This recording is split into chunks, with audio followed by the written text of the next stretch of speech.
Hey everyone, welcome back to my cozy corner. My name is Jen, and if you're new here, welcome to the chaos. I'm just a regular old college student talking about books. Go to Cal State Dominguez, it's a whole thing. But if you're not new here, welcome back to the chaos. Now, as you guys can see, before we get started with this video, as you guys can see, I'm not in a new space. I'm still in the same space that I was in before, but I have a cute little new setup. So quick little rundown. I'm not going to go into too much detail because there's no need for it, but I did, my roommate ended up moving out, and so now I have the space until they decide to fill it, and that's basically all she wrote. Now I'm gonna continue to use this space, of course, because you know I live here or whatever, but I was thinking, I was like, you know what, there's a literal corner right here. Why not actually make this cozy corner channel a little bit realistic until I know the roommate moves in. Quick little side story. This past Saturday, was it this past Saturday? Yes, last Saturday I went to an event that UCLA hosted. Well, that's a lie. I went to an event that UCLA was part of, if that makes sense. So if you don't know, I live in Carson, and I live in the city of LA, kind of like on the outskirts, basically like LA suburb, and Inglewood is a city nearby, and basically there was an event going on for Black History Month, and UCLA was there to kind of spread the word about like blood pressure and then like blood sugar and all that stuff, because I guess like this was the first time that UCLA was ever part of this specific area. It was a whole thing, it was whatever. But anyway, basically went there to get my capillary sticks. If you don't know what that is, it's basically where I take your finger, your index finger, or your middle finger, and I poke the side of it and check your blood sugar and say if it's good or bad. Well, I don't say if it's good or bad. I give you what it is, and then you can tell your doctor what it is, and they can tell you themselves if it's good or bad. But that being besides the point, they gave me a cute hat, and I really like it. I really like hats. I have beanies. I got regular like baseball caps, and I'm just a hat girly. It is what it is. But anyways, I think it's super cute. I have a white hat. I have a beige hat. I have a green beanie, and I have a black and white beanie, and it's a good vibe. But that being said, it is actually, I think it's the 27th or the 28th as of filming this video. I forget which one it is, but I decided that I wanted to talk about all the books that I ended up buying this month. So it is going to be a little mini book haul. If you guys like remember from the beginning of this video, I mentioned that I am a college student, and I tend to share a room with multiple people or with one person at a time. So I really try to keep my stuff to a minimum, although I'm not gonna lie, this book buying stuff has just gotten me all riled up, and now I have like 2 totes already almost full of books. So that is where these come in. So I'm not gonna lie, I don't try to buy books every month. Okay, I happen to buy books every month. This month I have 8 books that I bought this month. I'm not gonna lie. I really only bought this because I finally saw that Bookoff had the full set, and I've been looking for this series forever. Like, I'll see like 1 book or the 4th book, and I'm like, dude, I need the full set, because what if I really like book 1? This is not book 1, this is just called The One. I have no idea. This series is totally out of order, and I totally forgot to look up like what the books were in order before I showed you guys this. But anyways, they finally had it all like as a set, and so I ended up just buying it. Plus each book was only $5.50. Come on, dude, that's like 5 books for less than $27. I can't do math right now. But anyways, we have I think it's called the collection series, I believe. Let me pull it up real quick. I believe this, I'm sorry, the selection series. The selection is, I believe, book 1. Because whenever I would look it up on Google to see what the series was in the past, or like what the series order was in the past, the selection book itself is what would come up first. So I'm guessing that this is book 1. I have no idea what this series is about, but I did read, I was like a big Jennifer Donnelly girly when I was a little kid. I loved her mermaid series. I think it's called The Deep Blue. I think it's a trilogy or a tuplet or something like that. There's like 3 to 4 books in there. It's about like mermaids and princesses and stuff like that, and I really digged it. And then here I would just see like a bunch of like, I'm guessing they're princesses, but I have no idea. I have no idea what this book is about, but I see like these beautiful girls on the top, on the cover, and then I like look at the back to see what other books are in the series, and I see all these like beautiful people, and I just want to know what's up. So this book is about 35 girls. Well, no, it says, for 35 girls, the selection is a chance of a lifetime. The opportunity to be swept up in a world of glittering gowns and priceless jewels, to live in a palace and compete for the heart of gorgeous Prince Maxon. Oh, so we're all fighting over Guy. That's really typical. It's giving The Bachelorette.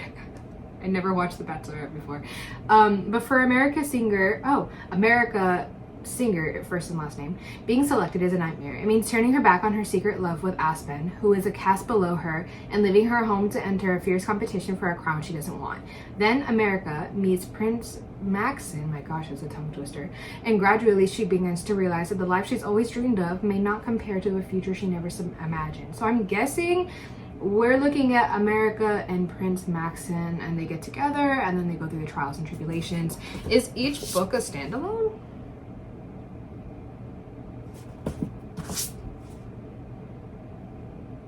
Okay, this is about America.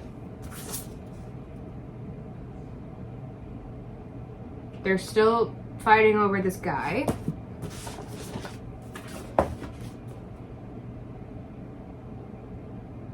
And I think this is also about a different person. So, I think maybe this is the last book, perhaps. Although I'm not gonna lie, I really don't care which book is first and which book is last, because this is like so far down on my TBR that I couldn't care less right now. But anyways, it seems like these girls are fighting for the same guy to be probably queen of some land. And not gonna lie, now that I'm thinking about it, I'm not sure. It's gonna be giving catty. It's probably gonna be giving we all hate each other. We're all gonna talk crap to each other. We're all gonna talk crap about each other to the king behind everyone's backs. I'm not sure how I feel about that. I was actually really excited to get this series without looking into it further, but yay! I'm actually okay. That's a lie. I'm excited. I'm kind of excited, but not as excited as I am about these next books. So, sorry, quick transition.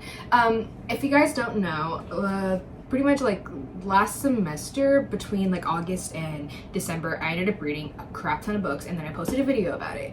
And the Crooked Kingdom duology was by Leigh Bardugo, is one of the books that I had, one of the series that I had read. And I recently learned that there is a okay, sorry, quick rundown. I get off topic, you know, guys, I have ADHD. It's just a thing. However,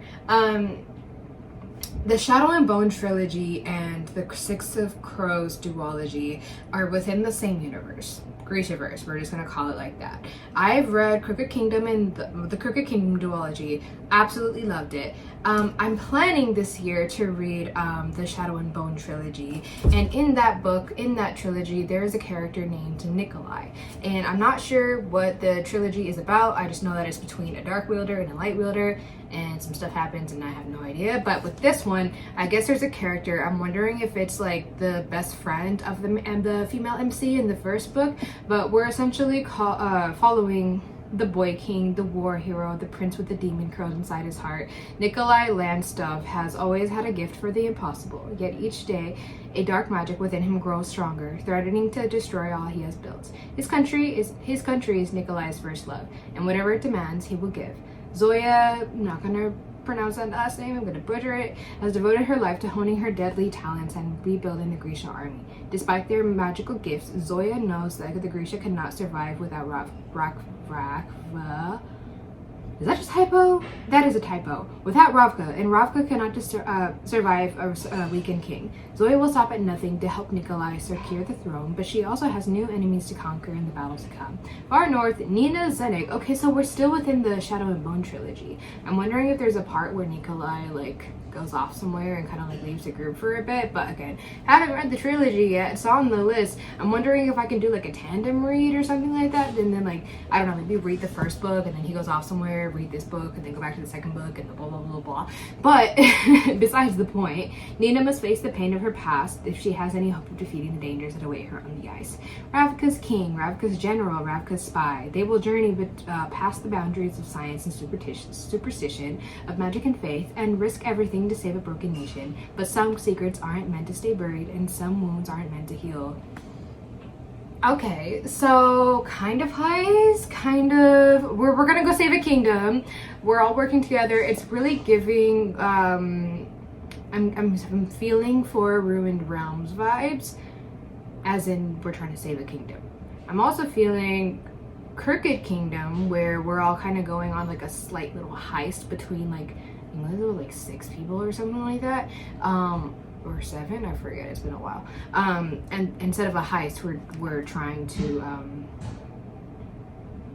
I have no idea, but I'm actually really excited because the Grishaverse is something that I really enjoyed last semester, and I'm just excited to read more of it. I believe March is when I'm reading the Priory of the Orange Tree duology, so probably April or May is when I'm planning to read the Shadow and Bone trilogy, in which I'll probably pick this up afterwards. But that being besides the point, next we have Escaping from Houdini by Kerri Maniscalco. I'm not gonna lie, I'm actually really excited for this book. I just finished Stalking Jack the Ripper, and it didn't go as okay, it was great, it was awesome. I listened to the audiobook on Everand, and I really enjoyed it. However, it didn't end the way I was really hoping it to. I'm not gonna lie, I kind of hoped that Jack the Ripper was the love interest, and okay, look, I get it, morals and everything, he's a horrible person, he's a serial killer, but every freaking book these days has a morally great character that our female main character falls for.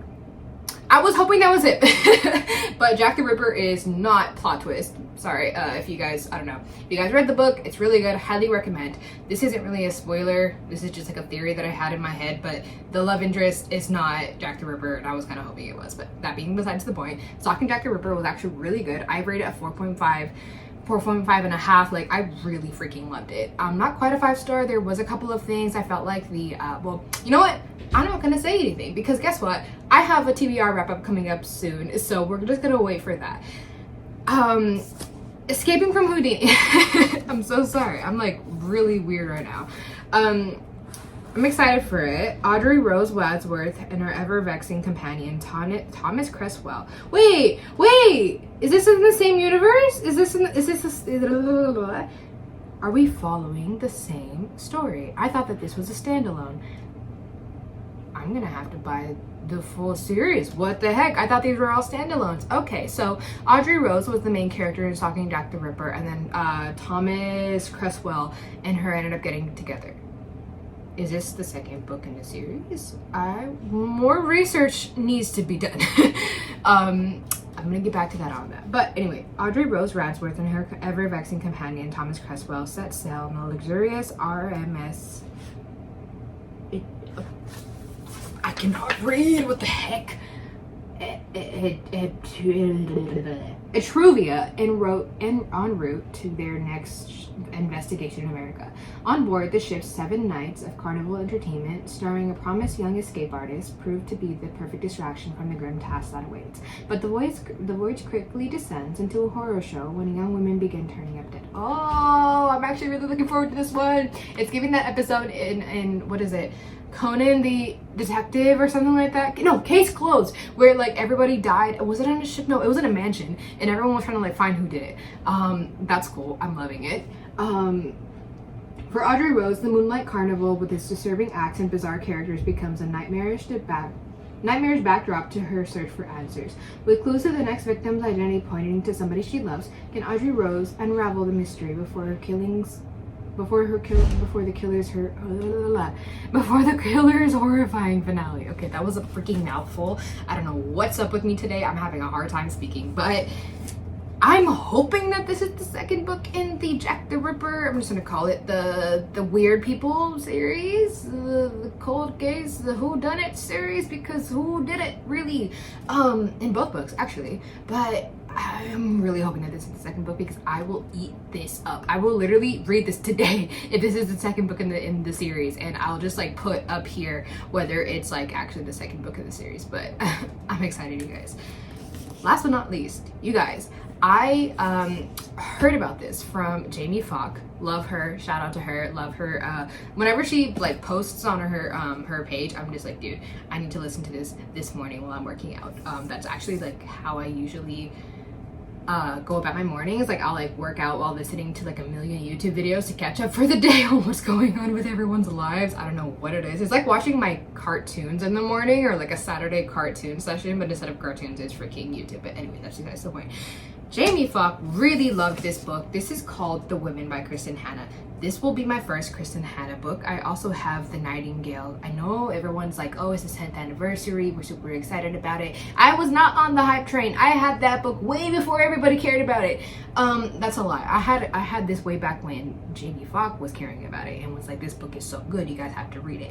And so I bought it, and I'm planning to read it this year, and that is that. And I'm just really excited to read this one whenever I can read it. Because while I did buy these books, when I actually read them will be questionable, because I'm not gonna lie, I decided that my OCD, ADHD brain, whatever the heck else, I need to be organized to the point where I needed to know what I was gonna be reading each month. And so my smart self decided to compile a Google document where I basically listed down all of the months, like